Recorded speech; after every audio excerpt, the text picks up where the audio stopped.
Hi, my name is Richard Ray with Workforce Systems Design. The recording you're about to see is a re-recording of a presentation that was made in 2015 to an organization in Nashville that had several leaders who did not seem to have a basic understanding of the economy and how economics work. This became a problem when the CEO would look to explore new opportunities and expand internationally.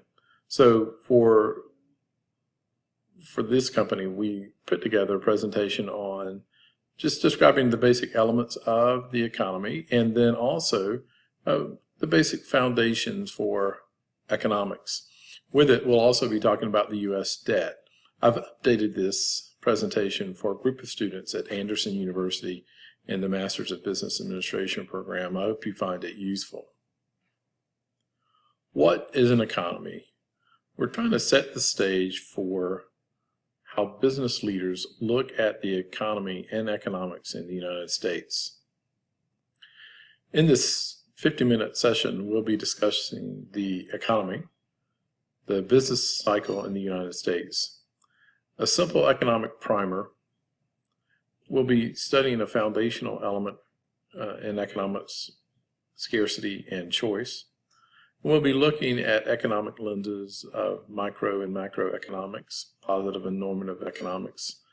We'll also be talking about supply, demand, and equilibrium, and how we study economics. And then we'll conclude with an updated discussion on the U.S. economy and the U.S. debt and the impact it might have on business leaders. Section 1 is just the basic economy. This is what everyone needs to know. This is not designed for economics majors, and they can do it much better than I can. But essentially, we're just trying to give business leaders, whether they're managing an HR department, a marketing department, or whether they're a brand new leader trying to understand how their company fits in the greater economy. So the economy is really, it's simply the way a nation organizes and provides economic activity for its people. A country's resources and economic activity, such as manufacturing, transportation, buying and selling, investing in jobs, are all encapsulated in this thing called the economy. For every nation, they have to ask these simple 3 questions around their economic systems. What goods and services will be produced? How will those goods and services be produced? And for whom should the goods and services be produced?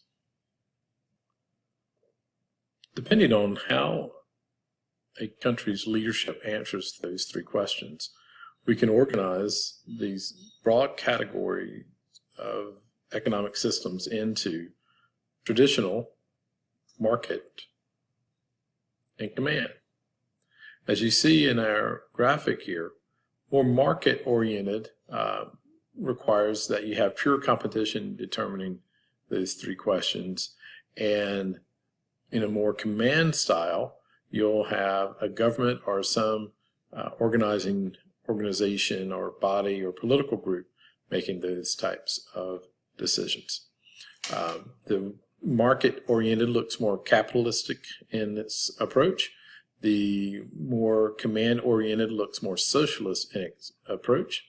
While communism and democracy, communism and free market are often used interchangeably in discussions, or at least used slightly different by political folks, for our discussion, we're simply talking about how those decisions were made and not the political structures around it. In fact, we hope this presentation doesn't have any political bent, just a basic understanding.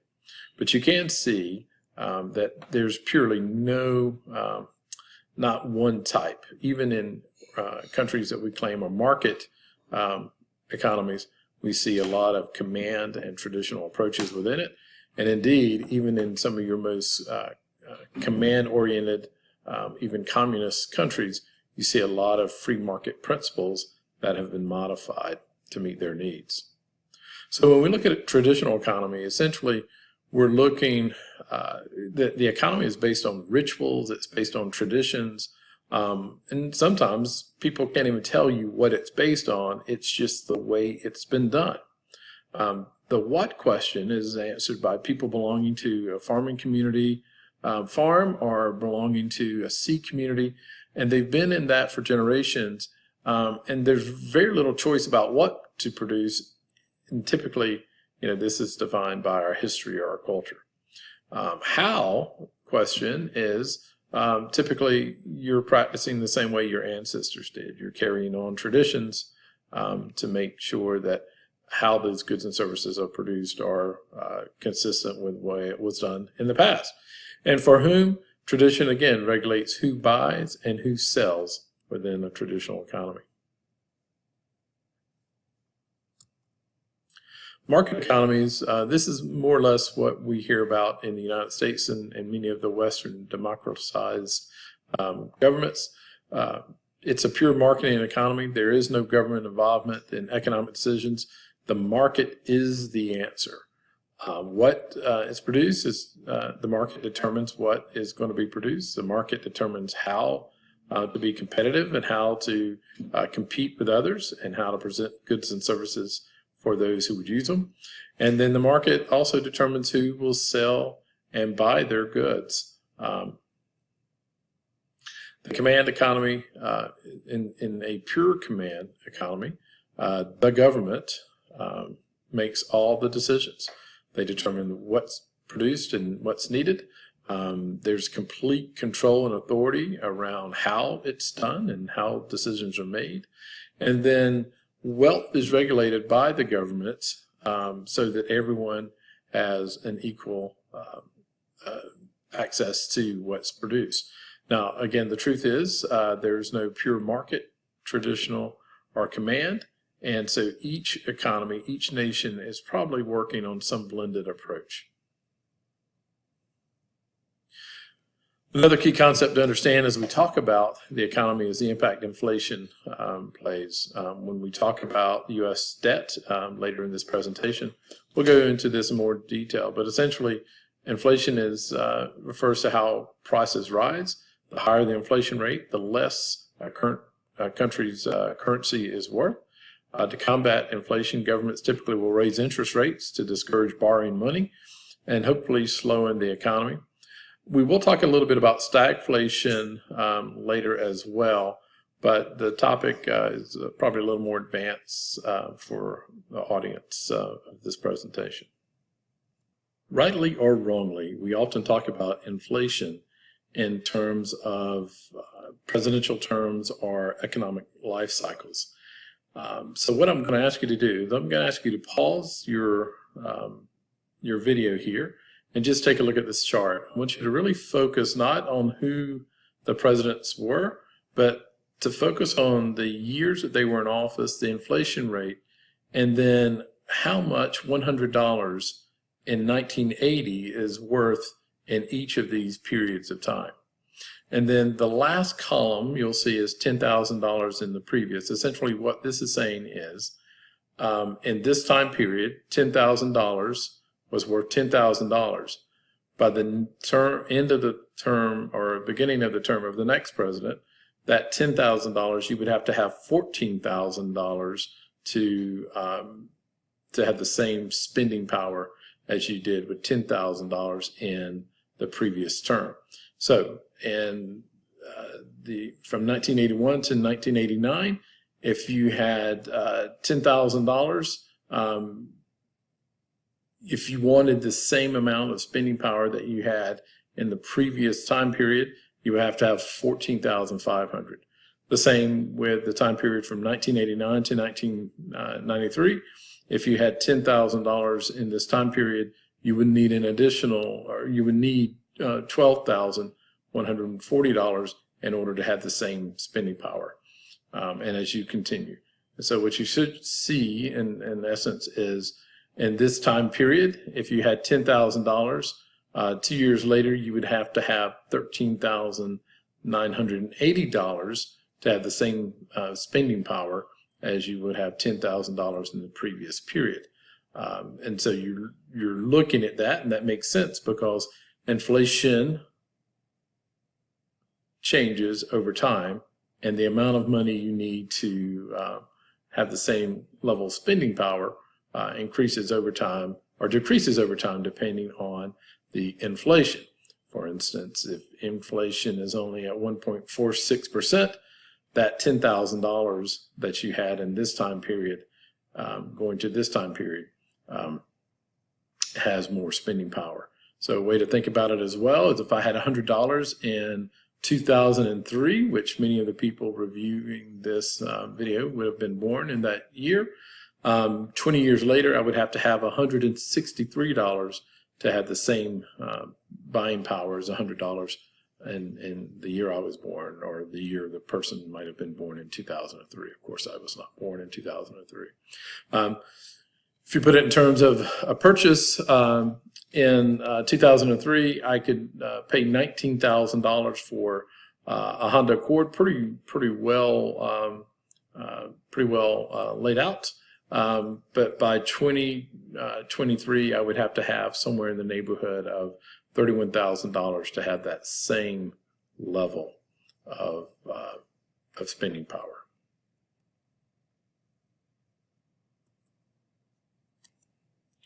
So let's talk about the business cycle. The business cycle is essentially how the economy works. We go through periods of expansion, we go through periods of recession, and if those are deep enough, depression, and then we reach a trough, which is the lowest point in the economy, and then we begin a recovery process, and then that recovery process leads to an expansion. So these 5 phases are the phases that we see again and again in the economy. So that first phase of expansion, it's a time when the economy is flourishing. It's characterized by low unemployment, high output of goods and services, high consumer spending. For most people, this is seen as a great time, a time of increased wealth. It's a time of increased spending, and essentially everyone who wants to work can work. Recessions, this is one of the dirty words that we hear people use sometimes, or at least they claim it's a dirty word, but it's just part of the business cycle. And this is periods of economic slowdown, and they last typically for around 6 months. There is a formal definition that gets into GDP and the number of months GDP has to be in decline in order to be called a recession. But for our purposes, you can think of a recession as just a 6-month period where there's an economic slowdown, where there's a reduced workforce needs, meaning people aren't hiring as much. There's a higher unemployment. Consumer spending is lower, and there's a lower production of goods and services. If that happens over a certain period of time, it will actually get into depression. A trough usually is when economists determine it was the lowest point in a recession or a depression before moving into a period of recovery. Typically, this is a classic definition, and it's determined after the fact. Depression is, again, that period of prolonged recession. Businesses are shutting down, consumer spending is very low, almost negligible, and production of goods and services is down significantly. This is typically a time when great measures are taken to stimulate the economy. Over time, we've seen that some people will attempt to stimulate the economy with government spending. Some will attempt to stimulate it with lower taxes. Depending on your approach to politics and your approach to life, you might see one of those options to stimulate the economy more so than the other. But what you need to know for this is when we're in a depression, often you'll see great efforts to stimulate the economy by different groups, private and public organizations. Recovery is the next phase of the business cycle, and this is a period of renewed growth from an economic perspective, and it always follows a recession or depression. Increased sales, decreased unemployment, increasing consumer spending. Again, one of the challenges that you'll see here, as we discussed earlier, is sometimes it comes with inflation, sometimes it comes with other aspects of an economy that have to be managed. So again, this is an economics primer. This will not make you an economist, and I am certainly not an economist, but I am a business leader, former executive who spent a lot of time in industries where an understanding of economics was absolutely necessary to do the work that we needed to do. And that really drove the development of this presentation. Again, there are economists out there who can help you do great things, but this is just going to give you a basic introduction to what economics is. If you had to pick the two most important terms in economics, I would say they're choice and scarcity.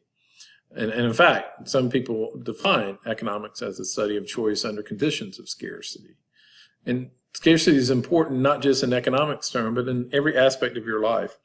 If you have $100 in your pocket and you decide that you would like a new shirt or you would like to buy a nice lunch, your scarcity is defined by how much money you have in your pocket. And it's also defined by the availability of shirts and food in your area. So understanding how something is available and whether or not you have sufficient resources to purchase that is really the key. And in organizations every day, we have to make those decisions. Do I buy X product or Y product? Or do I hold off on buying X or Y? Do I make different types of choices? The history of economics is not a new phenomenon. It goes back to ancient times, and we'll talk about that here in just a moment. Originally, economics was not seen as a totally quantitative aspect that many see today, but it was part of the discipline of philosophy. Over time, we developed financial models and economic models and statistical models that have helped us quantify some elements of that. But that's why I think we still see today so many people have so many different opinions. When they look at an economy, they can come up with so many different options when essentially the data is the data is the data, or the facts are the facts are the facts. But people will interpret that in a similar way that they will make philosophical arguments. And this, again, isn't new. We saw this in ancient Greece. We saw it in ancient India, ancient China, and almost every society where there was some type of transaction between a good or a service and something of value. The interesting thing that when we think about philosophy, when we think about economics today, we're not only thinking about philosophy, but we're thinking about cognitive and scientific elements. We're thinking about the emotive and moral and the ideological arguments. Aristotle, he proposed the question, where does property belong? Essentially, is that in the hands of the individual? Is that in the hands of a government? Is that in the hands of a religious group? Where does property belong, and who defines that? And essentially, that's at the core of the economy. He would probably speak about it in terms of ethos and logos and pathos. What is the values that determine that question of where property belongs? What is the logic? What, quote unquote, makes sense? And then finally, the emotional aspects of who really owns this and what do they do with it and how does that impact me and my life. Main periods of economic history, I'm just giving you this as an overview. Up until about 1776, we had the pre-classical. That was really influenced or really brought, 1776 brought about the change toward more of a classical approach, and that existed for the late 1700s to really throughout the 1800s. A lot of changes in the world at that time, and that led to the Marxist conception of socialism as a precursor to communism, which began in 1948 and has ups and downs and still there today, both inside the United States and outside the United States. The marginal revolution, 1870s to 1890s, that was just a brief change. There was a desire to get back to some classical elements in the neoclassical area, 1890s, and I guess some people would actually argue that we still are dealing with some of that. Keynesian revolution, and we'll speak a little bit more about Professor Keynes here in a moment, but essentially from about 1936 to 1960, where many people were advocating a broader or greater government input in the way that the economy was managed, less free market, more command-ish oriented, and it began to disappear in the late 60s to more of a formalist view of economics. But in 2010, we begin, and actually even throughout the present day, we see a revisit to some of Keynes' theories and approaches to the economy, and we'll discuss those here. So, ancient history,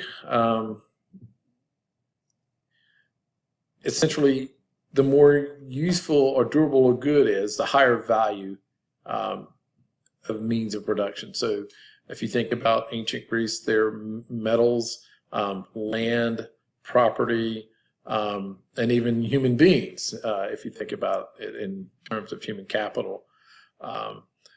Essentially, we're trying to, at least in the way that many of the recorded history shows, they were trying to identify what a good life was, and often that would be connected again to the ethos.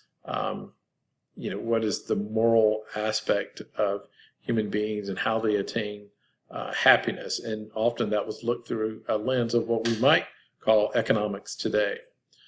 Certainly wealth was considered necessary and honorable, whether you were acquiring art or acquiring land, or you were just getting something that had a perceived value.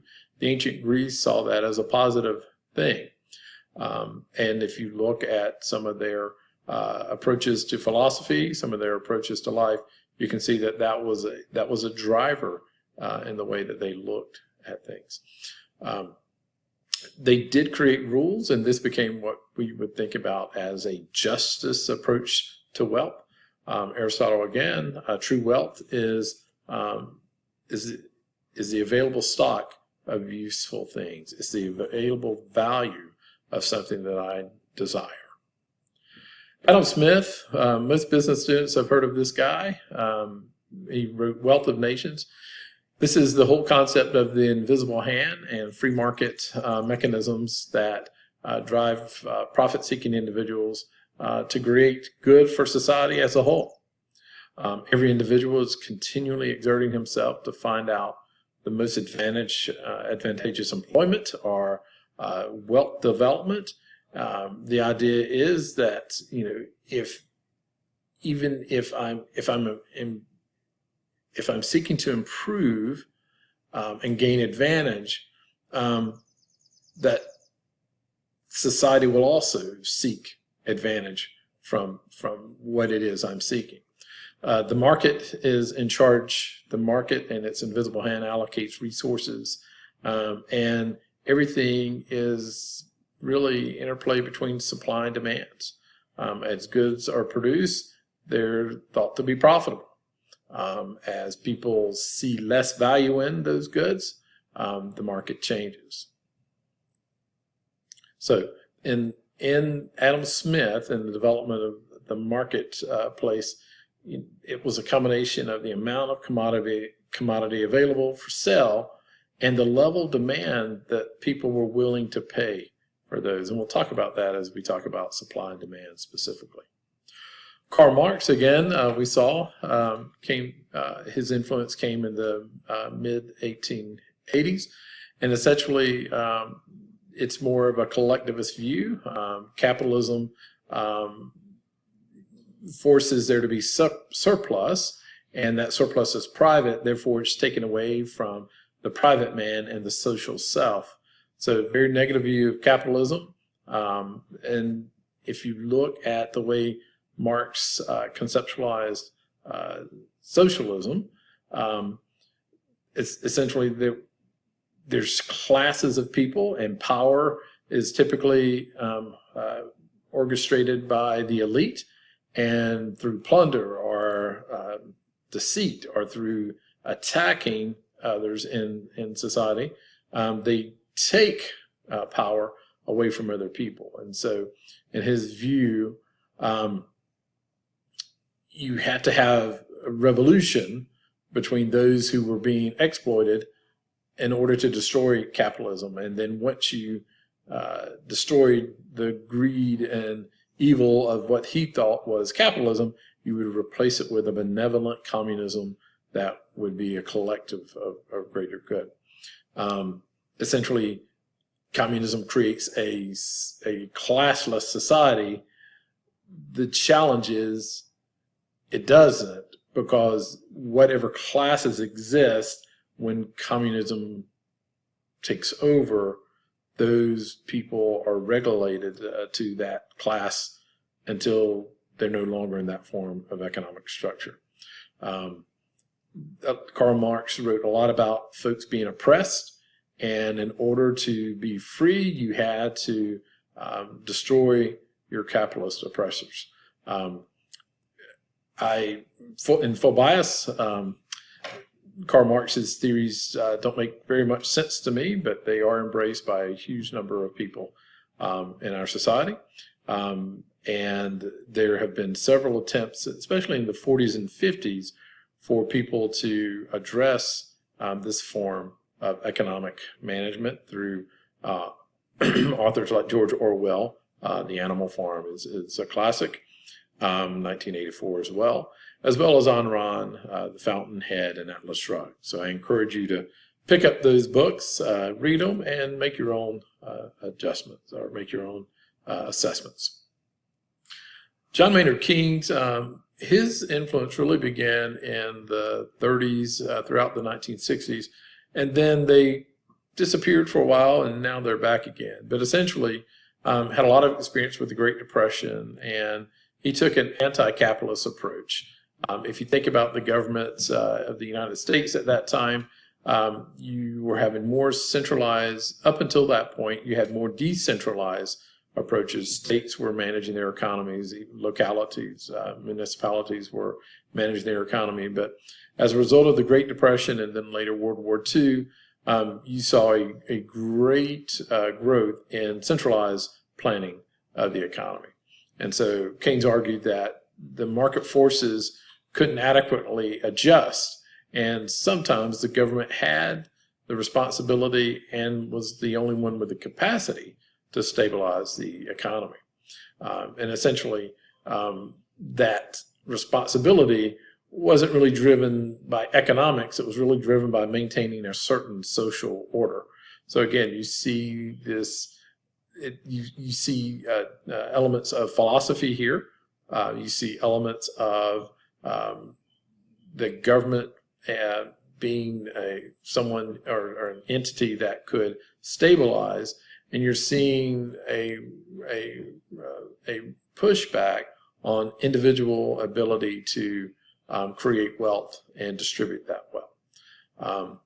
According to Keynes, the policymakers should absolutely manipulate government expenditures to get the desired social and economic results that society or the government or the planning authorities thought were important. Keynes also said that government should incur deficits and borrow money at times of downturn. Essentially, the government itself was creating demands and propping up the economy. And I think, if you, again, outside of the politics, but look at current approaches by leaders in the United States, you see this belief that the government can fix whatever's broken in the economy. And in fact, after a while, they can begin to manipulate and drive social activity through that manipulation. So let's talk about scarcity and choice. This is at the heart of economics, but it's not just the heart of an economy and economics in that sense. This is our everyday life. If your kid comes to you and says, "Dad, I really want to be part of the soccer team, but it's going to cost $1,000," or the kid says, "Hey, Dad, I need to improve my math score and I need tutoring, it's going to cost $1,000," and you only have $1,000, then you have to make choices based on the scarcity that exists. So let's start with scarcity and individual choice. Essentially, there's any number of variety of scarcities. If you were to sit down and write down a list of scarcities, it could go on for several pages. However, most of those scarcities are going to be either limited by time or limited by spending power. And limitations for each of us help us make decisions. So when economists look at the individual choices that we make, they're also attempting to look at the consequences of those choices. And I guess more subtly, they're actually trying to identify indirect effects that individual choice has in our society. Now, we can do that in a society that is a democracy or a republic where individual freedoms are valued. But in a society where it's completely command-oriented, for instance, a communist society, that's going to be a limited type of study. And it's a limited type of study because the government or some authority has already limited some of your decision-making because they've already identified how scarcity is going to be managed. For instance, if they invest in resources, or I should say if they identify that because of resources, we're only going to let people who are members of our party or members of our organization or members of a certain class, they get a vehicle because we're going to limit the number of vehicles available. And so when we think about scarcity from that perspective, you actually begin to see an involvement in how we make societal choices. And so if we go back to Adam Smith and think about capital in the sense that there's land, labor, and capital, and they're limited, the authority, the government, decides how those limited land, labor, and capital are going to be used. And so when we think about in terms of human labor or human capital, times that people spend making goods and services come into play, and that's directed by the government and the command world. Scarcity of capital, so when we think about whether it's investment or, again, people, how they make things and how they create value is going to be a factor. When we look at natural resources, again, physical space, it could be geography, it could be parts of a country. As a child, there were several major civil projects that were made in the United States and abroad. And in many cases, the government made those decisions, and as a result, they would relocate people. Someone had made a decision, or the government had made a decision, to relocate people so that that land could be used in the economy in a different way. And then the ability and willingness to combine other resources into productive enterprise. In a command society, that's always going to be the government that makes that. In a market society, all of these things look very different. Essentially, the market determines how you use labor. If on an individual level, if I can make more money or create more wealth by working on a roofing crew versus going to college and earning a degree in business, then I may make the decision not to go to college, but to go and start my own roofing business. If I'm thinking about stock from a perspective of do I invest in company A that makes soft drinks, or company B that makes textiles, or company C that produces ammunition for small arms, I get to determine as an individual where that goes, and I'm letting the market drive me. Where do I get the greatest return on my investment? And the same with the other types of scarcities. So essentially, we're trying to figure out what makes something valuable. We're now going to talk a little bit about something called the production possibilities frontier. And essentially, this is the building block for how we create equilibrium in the economy. It shows really the combination of two outputs cannot be produced with the same resources. Essentially, I have to look at two options, and based on those two options, what's going to have a greater impact on the economy using the economic resources.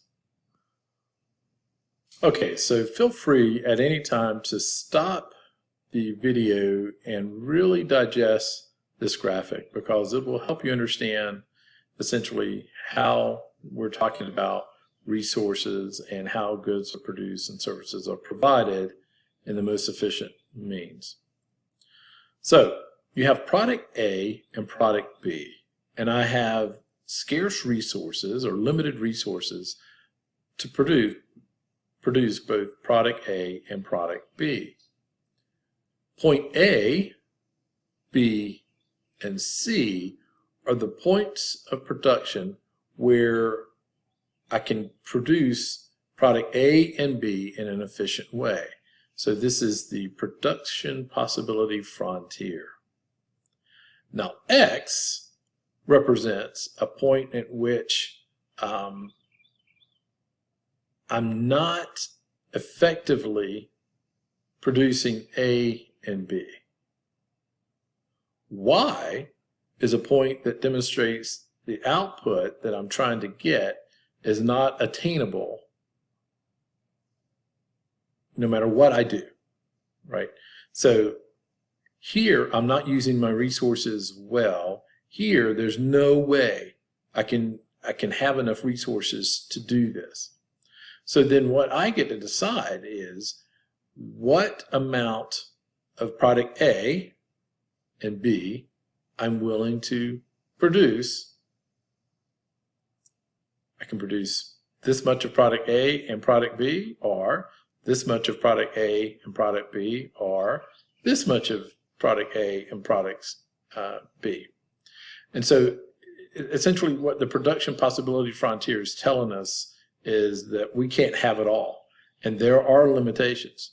So again, back to our different types of economies, the command economy, this is going to be determined by your central planning authority. The market economy, the market's going to determine how this frontier is established.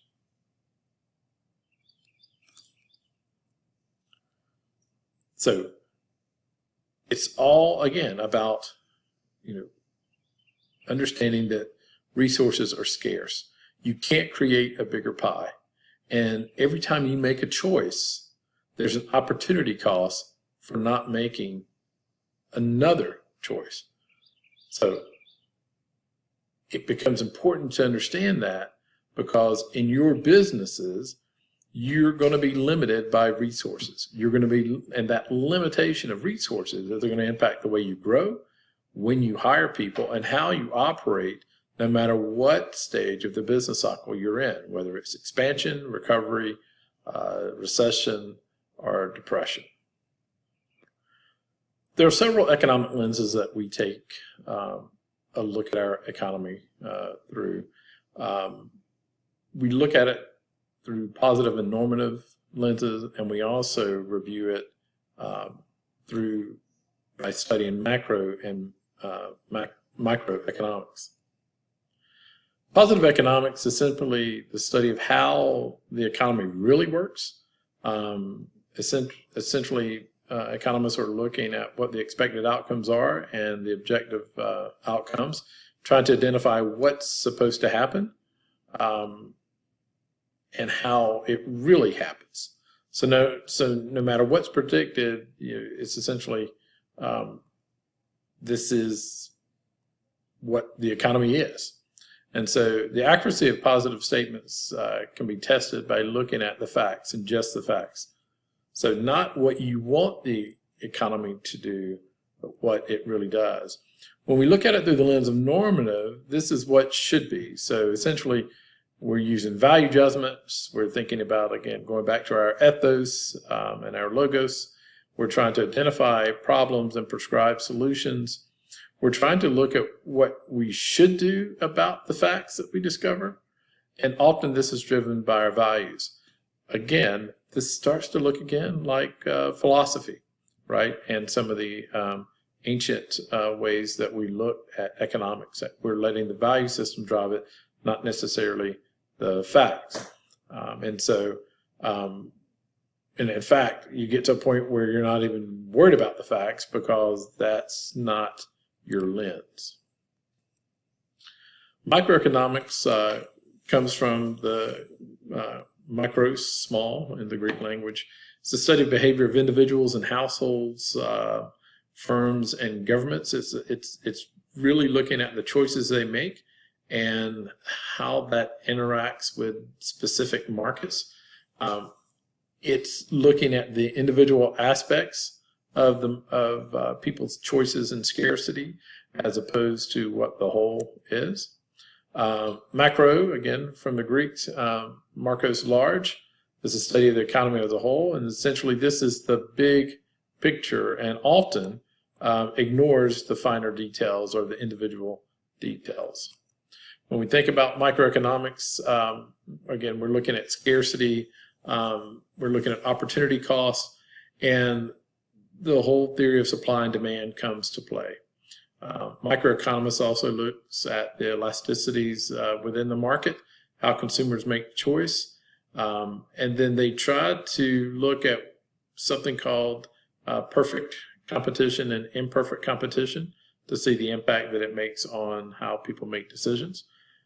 Capital and investments becomes a greater area of study, and economic efficiency is studied from the perspective of an individual's approach. Agents of scarcity in economics, when we look at microeconomics, we're looking at households, we're looking at firms and agencies.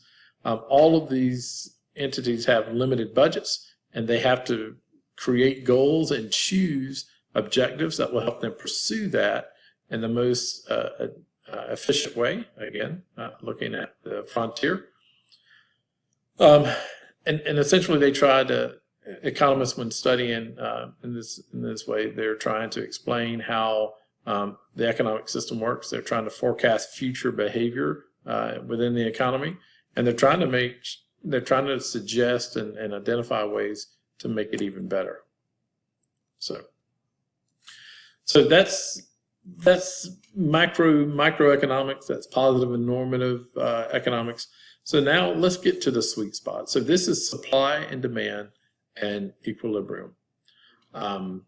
My favorite story about supply and demand is as a young freshman in South Georgia, at a small college in South Georgia, I didn't have a textbook. And so I would just listen to lectures. And I had this great professor who was brilliant. He had been a political advisor for a major presidential campaign. And he kept talking about this man. This man would do things and supply would do things. And as a young kid from South Georgia, I'd never heard a person speaking with the accent that this gentleman had. He was from Guyana. And so it wasn't until the first test that I took with him that I realized he wasn't talking about a man. He was talking about supply and demand. And that is how my introduction to economics really came about, was understanding that there is this relationship between supply and demand, and that we're all trying to find what that equilibrium for scarcity and choice is. So the law of demand simply works like this. All other things being equal or remaining equal, as the price of a good increases, the quantity of that good demanded will decrease. As the price of a good decreases, the quantity of that good demanded will increase. So you may want to stop your video and just think about that a few times. So we have here the price of widgets from $1 up to $6. And we have the quantity of widgets produced by a supplier from 1 million to 8 million. At the price of $1, Suppliers are willing to provide 1 million widgets, point A. Now, the quantity demanded might be much higher, that's point B. But what we find is that supply and demand have an interaction. So at $3-ish, the quantity demanded is 4 million. Again, feel free to stop and take a look at that graph. So again, at $3, point C, or the intersection of $3 and 4 million widgets is point C. So this would be considered market clearing, or for our purposes, it would be considered equilibrium. So let's take a look at the same data, price, quantity, in a little different way. So A, so we still have that intersection point of $3 for 4 million, okay? So A represents the surplus of demand. B represents the surplus of supply. Okay, so demand curve, supply curve, intersection. And so this point right here is the point where economic forces are balanced. No external influences are going to impact these variables. And this is a point which quantity demanded and quantity supplied are equal. This is our market equilibrium for this item, for this widget. So that's supply and demand. So now, why should, again, we be studying economics? Economists use models and assumptions to study the economy and to make predictions. Understanding how they do that can help you as a business leader better organize and lead your business. So why study economics? We want to better understand the world and how to understand how these things impact your life and your business. Gain confidence. A lot of times when we hear people talking about supply and demand or microeconomics or macroeconomics or equilibrium, we are not confident about what they're talking about. Maybe we don't understand. It seems mysterious. So if we can better understand the economy, we can make better decisions and feel more confident in the way that we lead. Also, we need to understand that there's a lot of problems that we call economic that have social roots. And there's a lot of social problems that have economic roots. So understanding that is really important.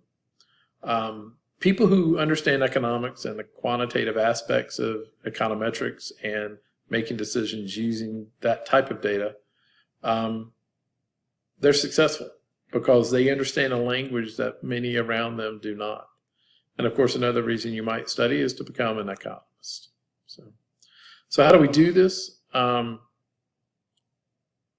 We don't just follow along in class. We actually actively study economics. And what does actively studying mean? It means that we take a look at these types of presentations I'm providing for you today and periodically stop them. We read books and periodically close it and reflect on what's being written. A lot of times there's a logic to studying economics that if you just try to read it like you would your favorite mystery novel, you're going to miss some elements of it. So really studying with it.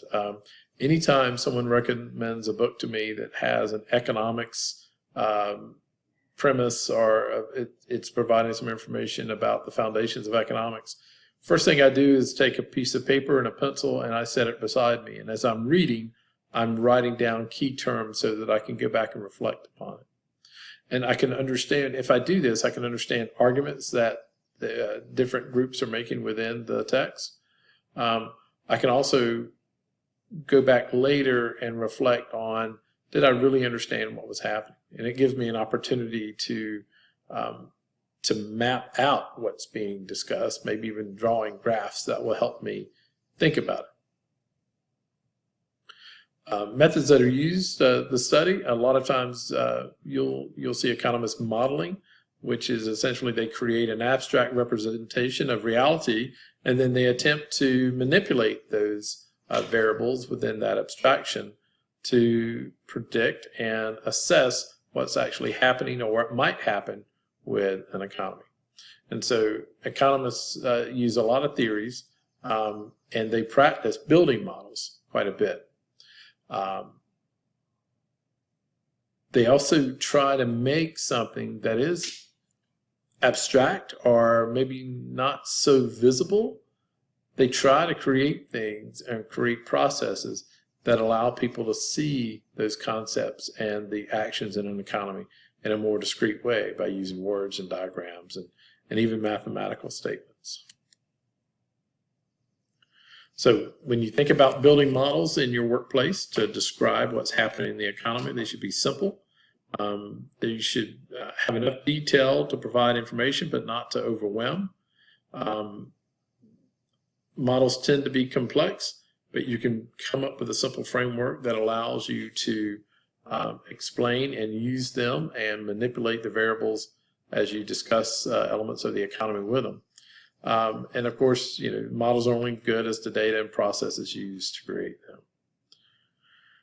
Economists also use some basic assumptions for their modeling, simplifying assumptions, critical assumptions, making sure that, again, it's not more complicated than it needs to be, and understanding the audience that you're trying to discuss economics with. It also helps you understand what it is you're predicting by creating assumptions and then clarifying those assumptions. And so all of that sets up a brief conversation that we're going to have on the economics of U.S. debt. And so right now, as a business leader, you're trying to borrow money, you're trying to produce goods and services, you're trying to hire employees, you're trying to do all those things that companies do to stay in business and perhaps grow. And one of the things that impacts that growth more than anything is the amount of debt, not only that you have in your organization, not only that maybe your employees have or your investors have in your firm, but also the debt that the U.S. economy, the U.S. government carries into an economy, because that impacts scarcity and choice in a very different way that impacts you. Now, I'm going to share with you some information about how the national debt has increased.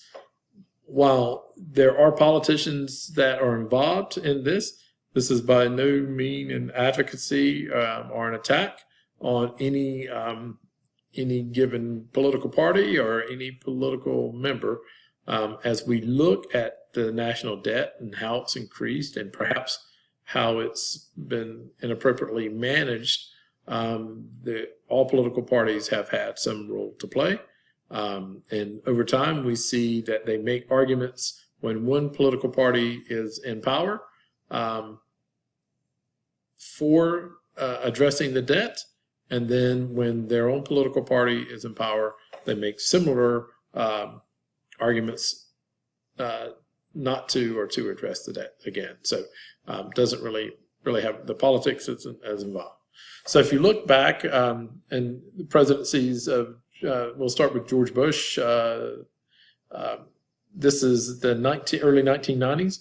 The national debt was around $2 billion when he was leaving office. Actually, unknown to some, is some in his own party was drawing up articles of impeachment because he let the national debt get to 1.5 trillion.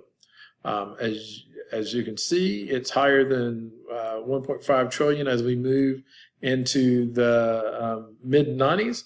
We're now approaching 5, and now we're getting up to under the Bill Clinton and then the later Bush. We're seeing a great rise in the national debt. where essentially we're paying for things as a country that we don't have the money to pay, and so we're borrowing money, typically from other countries or against our own currency. And so you see, in a short period of time, we go from about 5 trillion to, 10 trillion over an 8-year period of a presidency. And then we see it go from 10 trillion to 15, 16, 17 trillion under the next presidency. Then we see it continue to rise. And presently, 2023, in the month of June, we see a national debt of about $31.7 trillion. And this is all provided. You can go to the U.S. debt clock, and we'll discuss that a little bit more momentarily. But you can track that and actually see what contributions by individuals over time, what your contribution would be over time to that national debt if we were to pay it off tomorrow. So why should you care about this? You should care about it because in 2000, we had about $2 trillion in revenue, and we had a budget of about $1.5 trillion, and total U.S. debt was about $5.5 trillion. And so the average taxpayer owed the government about $18,000 essentially. That was your part of the debt. Over time, you see the revenue increases up to about 2021 to about 4 trillion, 3.8 trillion. And at the same time, you're seeing the budget also increase, but the U.S. debt is increasing at exponentially higher amounts. So now, or I should say in 2021, just a few years ago, your debt was 84,000. So in about 20 years, it went from 18,000 to 84,000. So that's an increase in debt, slight increase in revenue, a significant increase in budget, and then an exponential increase in U.S. debt. So again, in 2023, now we have more than twice as much revenue coming in. The budget is about the same as it was just a couple of years ago, but now we're into even more significant debt. So in 2 years, we increased our national debt by about $5.7 trillion. And that total contribution for a resident in the United States is $95,000. Per taxpayer, it's about $250,000. So if that's our debt individually, that debt also carries to our organizations, it carries to our country. So as you're making decisions, of course, that's going to have an impact in a macro and microeconomic perspective. Right? So again, why should we care about it? In 2000, if I made $100,000 and I had $83,000 expenses, I was saving $17,000, and it could go to my retirement. It could go to anything that I wanted to go. It began to change, and by 2020, with inflation, cost of living adjustments, that $100,000 salary was now $125,000, but my expenses were $160,000. Right. So the average student is now spending more, or the average MBA student is now spending more money than they're making. And if we applied that same method of inflation and growth and debt, that $100,000 in 2023, that was $125,000 due to inflation and other things, is now only $113,000 in salary revenues coming in, and I have a little over $170,000 going out. So if you were individually looking at your life, comparing it to the U.S. debt, this is what's happened over the past 20 years. So why is it relevant to business? You're going to be hiring employees who are dealing with this debt. both on a national and individual level. It's going to impact the way, and we're already seeing that in the way that we look at inflation and the way inflation impacts us. Also looks at, it impacts interest rates, because the authorities that manage the economy or attempt to manage the economy will adjust interest rates so that your cost of doing business is probably a little more expensive than it was a few years ago. And what happens when you're in debt? When you're in debt, whether it's individually or whether it's organizationally or even as a country, you don't make the best decisions, right? If you are desperate to have revenue coming in, you might alter your values, you might alter the way you approach, you might change your logic, and you certainly will change the way that you think about the things that you thought were important just a few years ago. You may change those so that you can get out of debt, both again at individual and organizational levels, and a lot of that's driven by the U.S. debt. So we've talked about the economy, we've talked about different elements and key factors within economic systems, and we've tried to show how it applies to you not only individually but also organizationally. It's important to understand economics. It's important to understand how we measure things. There's a couple of books out there that you just may want to pick up that helps you understand economics in an everyday way. Freakonomics and Freakonomics 2 are books that were written to talk about everyday activities and the economic impact. I also encourage you to periodically pick up a economics textbook and just read through it. And as you read through it, think about what's going on in your life and how you're making decisions. Think about scarcity. Think about choice. As a human resource leader or as an executive in an organization, you're going to be impacted by a lot of complex situations, from a societal perspective, from a moral perspective, from a financial perspective, from a business operations perspective, and indeed from an economic perspective. And what we know is understanding the study of economics and understanding how an economy works will make you more effective. If you have questions about this presentation, or if you would like to explore more, or if you just have comments that you'd like to share, feel free to reach out to me at rray@workforcesd.com, and I look forward to future conversations with you.